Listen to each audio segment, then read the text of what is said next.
Bonsoir, bienvenue sur le site d'ID2Move ici à Nivelles.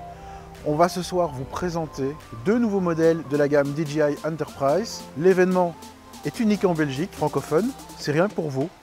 A tout de suite. Juste de retour au studio, eh bien voilà, on va vous présenter deux nouveaux modèles de la gamme Enterprise. On se souvient très bien, il est hyper récent, hein, c'est pas un grand souvenir. On a le Mavic 3 Cine qui était déjà un des premiers drones de la gamme DJI Pro au niveau des Mavic 3. Et puis on a les deux petits derniers ici qui sont juste arrivés. Le premier qui est le Mavic 3 Enterprise classique, qui est censé remplacer le Phantom 4 RTK. Et alors le petit dernier ici, c'est le Mavic 3 Enterprise Thermal, qui remplacera le Mavic 2 Advanced. Le principe est le même. Donc ce sont des drones qu'on déploie les quatre bras, voilà, comme ceci, comme le Mavic 3, c'est très simple. Hop. Et pareil pour celui-ci, avec un nouveau système de protection de lentilles. Hop.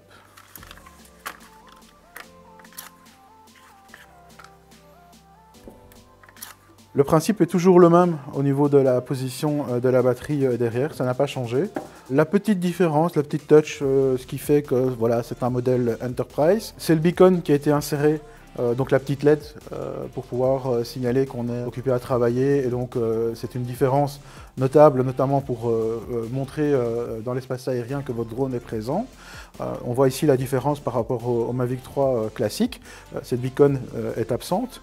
La deuxième chose que vous observez assez facilement, c'est au niveau du châssis supérieur qui permet de venir connecter une série d'accessoires via le port USB-C et le deux systèmes de fixation. Dernier petit détail, sur le bras, le logo Enterprise. La différence qu'on va avoir, eh bien, c'est dans la répartition des payloads.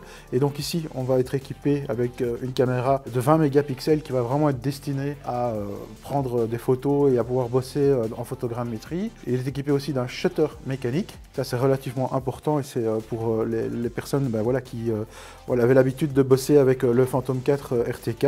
C'est un vrai plus. Pour le Mavic 3 Enterprise Thermal, nous avons ici une gimbal un peu hybride puisqu'il y a la caméra grand angle, la caméra zoom et la caméra infrarouge qui se retrouvent sur le même boîtier.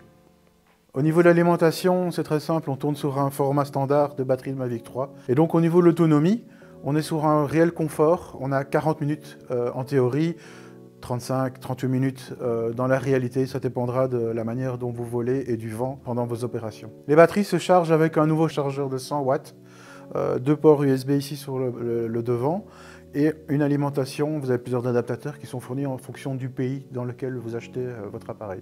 La puissance est répartie quand vous connectez deux batteries par exemple ou une batterie et une radiocommande. C'est l'appareil qui est le moins chargé qui va prendre le plus de puissance. Et donc il y a une répartition plus ou moins 82 watts sur un des deux ports pour vraiment alimenter celui-ci et lui redonner un bon coup d'énergie avant de rééquilibrer les deux appareils.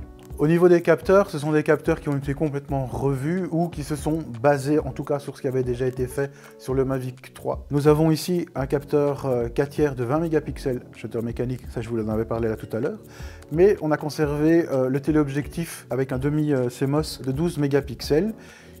Au niveau des performances, par rapport à l'appareil ici, le Mavic 3 Cine et le Mavic 3 classique, quand on va vraiment à fin de zoom, on pouvait constater une grosse granularité, donc pas mal de pixels. Cette erreur a été corrigée, en tout cas dans la version logicielle ici, ce qui offre réellement plus de confort lorsqu'on effectue des missions de surveillance et lorsqu'on effectue aussi des missions d'inspection. Pour le petit dernier, le Mavic 3 Enterprise Thermal, le digne successeur du Mavic 2 Advanced. On a repris ici une série de capteurs qui fonctionnaient pas mal tout en améliorant notamment la partie optique. On part sur un capteur infrarouge en 640 par 512, un capteur grand angle demi-CMOS 48 mégapixels, c'est exactement le même que sur le Mavic 2 Advanced. Et alors ici, on a une caméra optique, ce qui est un réel plus par rapport à avant, on n'avait pas cette caméra sur le Mavic. Autre gros avantage ici, et qu'on ne retrouvait pas dans les versions précédentes, c'est la caméra thermique est radiométrique. Et donc ce qui va nous permettre, si vous voulez, d'isoler une partie dans l'image, on va pouvoir travailler sur une palette de type White Hot, Black Hot, grise sur le fond généralement, et faire venir une petite couleur en fonction de la plage de température qu'on aura définie. Lorsque vous faites de la recherche de personnes disparues ou une recherche de perte de chaleur, on arrive beaucoup plus facilement aux résultats escomptés. Au niveau du pilotage, on se retrouve en fait avec la même radio, exactement, enfin à 2-3 détails près, que sur le Mavic 3 Ciné. Dans cette version-ci, il est marqué Enterprise. Vous avez aussi un logiciel qui est différent, puisque le logiciel qui est dessus, c'est le DJI Pilot 2. Il est tout à fait possible de le mettre en français, en allemand, en anglais. Ce logiciel se retrouve dans tous les appareils de la gamme Enterprise actuellement, à savoir le M30, la série M30 ou la série M300. Un des réels avantages de cette application, c'est de pouvoir notamment travailler en ligne avec l'application Flight Hub 2, que je vous invite d'ailleurs à télécharger gratuitement jusqu'à la fin octobre, sur le site de DJI directement. On va vous présenter maintenant un petit preview de la radiocommande, les différents menus, la manière dont le DJI Pilot 2 tourne, les accès notamment aux différentes fonctions. N'oubliez pas que ce sont des radios qui sont complètement paramétrables et donc vous avez les petits boutons ici derrière pour lancer des fonctions comme le petit beacon qui se retrouve ici, ou si vous connectez par la suite des accessoires comme haut-parleur ou gros projecteur LED, vous pouvez aussi les actionner à l'aide de ces petits boutons. Donc ici on se retrouve sur l'écran d'accueil de DJI Pilot 2. On a deux fonctions qui sont possibles dès le départ. Soit vous allez sur un vol automatique en cliquant sur cette zone-ci. Vous définissez effectivement, ici comme on est en studio, on ne va pas arriver à avoir une localisation GPS, mais vous allez pouvoir notamment déclencher une mission directement en cliquant là-dessus. Vous choisissez le type de mission que vous souhaitez effectuer. Dans la plupart des cas, ce sera une mission de cartographie ou une mission oblique. La cartographie par exemple. Et donc le principe reste toujours le même. Vous définissez quel type de zone vous allez survoler, hop, définissez un point. Après ça, vous allez dans le menu, vous sélectionnez le type de caméra, et donc dans ce cas-ci, le DJI.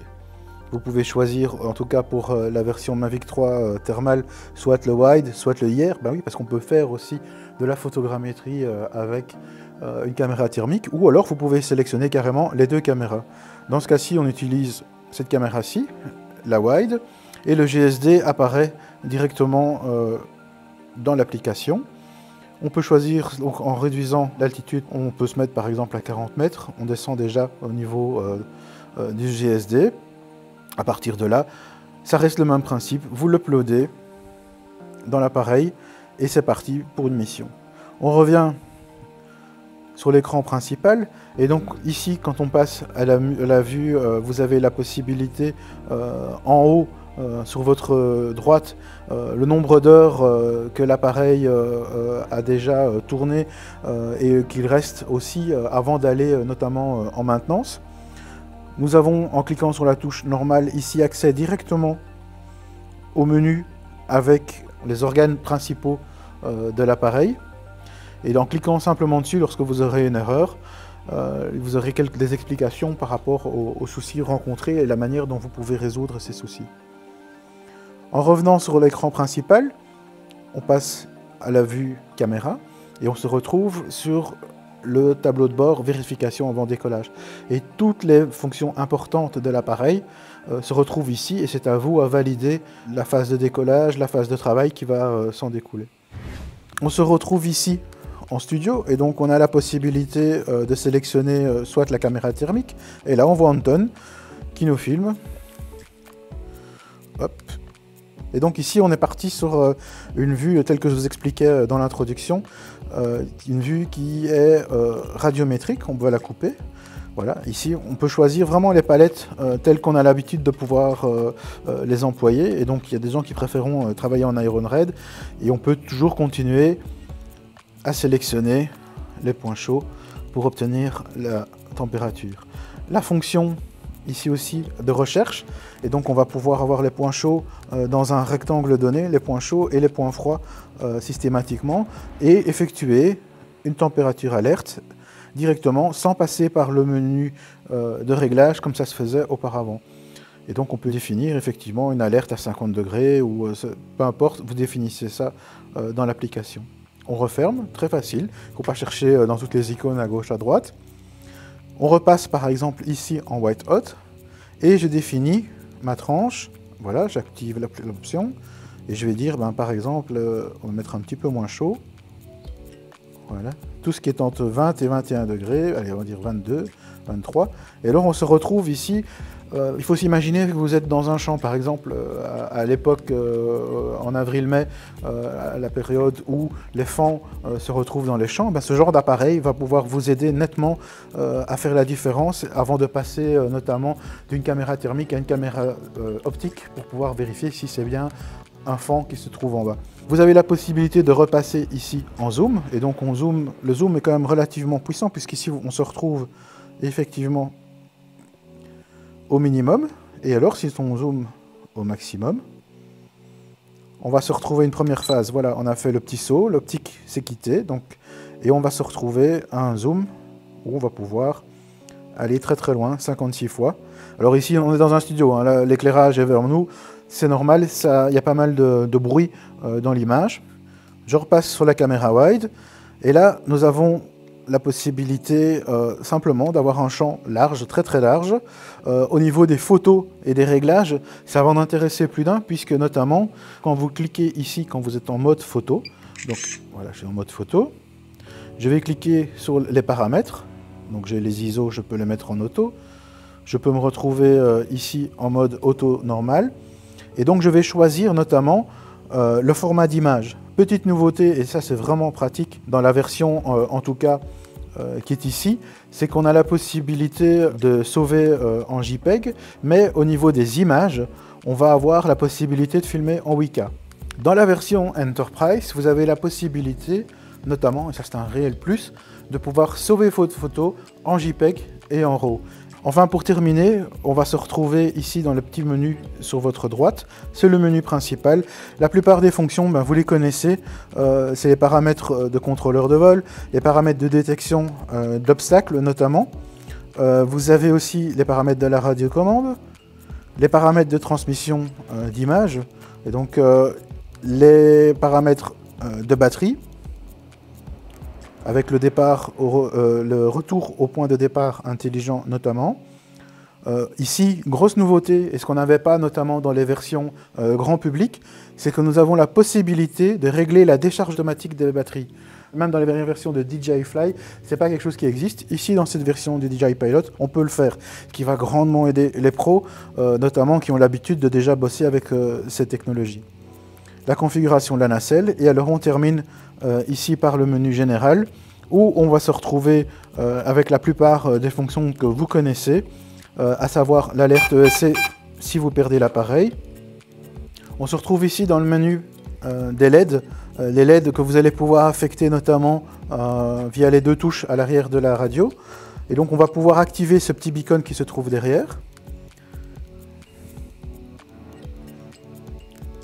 Les lumières en dessous peuvent aussi clignoter en même temps si vous sélectionnez ici sur le feu auxiliaire inférieur. Et dans le cas où vos missions, on passera plus à des missions de police notamment, vous pouvez passer en mode discret. Et là, toutes les LED de l'appareil s'éteignent. On rallume.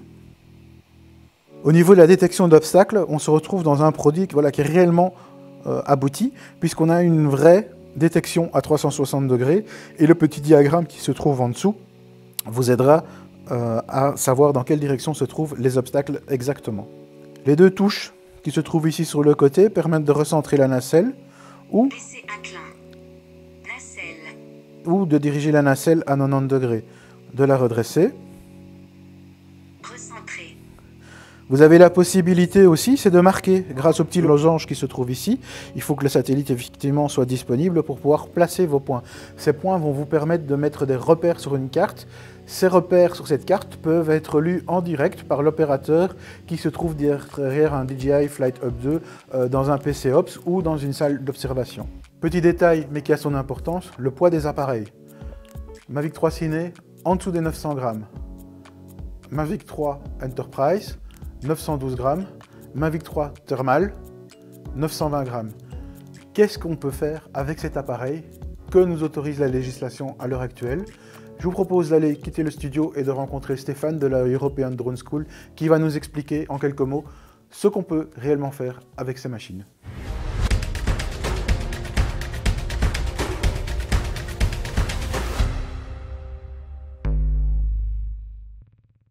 Après cette petite présentation en studio, on se retrouve sur le tarmac devant le bureau de Drone Parts Center, toujours sur le site d'ID2Move à Nivelles. On accueille Stéphane Tillman, bonsoir. Bonsoir. Tu bosses à la European Drone School. Tout à fait. Qu'est-ce qu'on peut faire aujourd'hui avec un appareil comme celui-ci? Alors, il faut savoir que cette machine a une masse maximale au décollage de 920 grammes. Donc, c'est-à-dire qu'au jour d'aujourd'hui, on peut voler en catégorie Open, mais attention, uniquement en Open A2 ou Open A3. Le Open A1 est mis de côté étant donné qu'il fait plus de 900 grammes. Je suis un couvreur, je suis indépendant, je vais envie de me lancer dans l'inspection de panneaux photovoltaïques ou, je reviens sur l'exemple du couvreur, je vais aller mesurer des toitures. Qu'est-ce que je peux faire avec ce drone? Toujours au jour d'aujourd'hui, étant donné que ce drone n'est pas CX, donc il n'est pas classifié CX, nous sommes limités à une distance horizontale de 50 mètres par rapport à des personnes non impliquées. Et une personne non impliquée étant une personne qui n'a rien à voir avec la mission en cours, c'est-à-dire une madame qui promène son chien, une madame qui est avec son enfant, un monsieur qui va faire des courses, une personne qui n'a rien à voir avec la mission. Et par rapport au bâtiment? Alors par rapport au bâtiment, donc par rapport à des obstacles, on n'a pas de limite de distance horizontale ou verticale. Par contre, ce qui est certain, c'est que si vous commencez à faire des photos de toiture ou autre, vous devez toujours respecter la réglementation RGPD ou la réglementation sur la vie privée. Donc on ne peut pas commencer à voir les biens des voisins sans leur consentement. Avec l'annonce qui a été faite par DJI ici début septembre sur cette fameuse mise à jour qui permettrait en fait via une implémentation d'un logiciel donc sur le dernier trimestre 2022, apparemment le drone pourrait devenir CX. Qu'est-ce que ça peut changer pour l'indépendant, toujours le couvreur, le gars qui fait de l'inspection ou de l'audiovisuel avec cette machine? Énormément dans la partie limite horizontale par rapport à des personnes non impliquées. Donc on va réduire la distance horizontale de 50 mètres à 30 mètres une fois qu'il sera CX. Et aussi on pourra utiliser la règle du 1 pour 1 et faire ce qu'on appelle les vols en slow speed mode. C'est-à-dire qu'on va limiter de manière automatique la vitesse horizontale du drone. Et à ce moment-là, on pourra s'approcher à 5 mètres de personnes non impliquées. Mais attention, toujours en respectant la distance du 1 pour 1, c'est-à-dire qu'on est à 5 mètres horizontal, on doit être à minimum 5 mètres vertical de la personne non impliquée. J'ai envie demain de me lancer avec cet appareil. Je suis à Charleroi en plein centre. À quoi je dois faire attention? Alors là, on ne peut pas décoller n'importe où et faire ce qu'on veut. Évidemment, on est dans l'espace aérien et donc il faut respecter les limitations de l'espace aérien. Et pour ça, vous devez vous rendre soit sur des applications telles que map.droneguide.be et aussi vous devez passer votre certification OpenA2 afin de pouvoir voler en toute sécurité et surtout prouver que vous avez les compétences pour pouvoir voler. Super, un tout grand merci Stéphane d'être venu ce soir. Avec grand plaisir, merci. On se retrouve dans un instant pour la présentation. Retrouvez toute la gamme DJI sur notre webshop dronepartcenter.com, 24 h sur 24, 7 jours sur 7, en commençant par le DJI Avata. Retrouvez aussi un appareil professionnel dédié et axé spécialement aux réseaux sociaux, le DJI Mini 3 Pro. Tous les plans drones de ce soir ont été tournés à l'aide du Mavic 3 Ciné. En tant que revendeur officiel pour la Belgique francophone DJI Enterprise, nous aurons sûrement votre outil de demain. Que vous travaillez dans l'institutionnel ou que vous soyez professionnel, que vous travaillez dans le domaine agricole, que vous soyez un adepte de la photogrammétrie ou encore que vous travaillez dans la surveillance, n'hésitez pas à nous contacter. Nous avons la solution pour vous.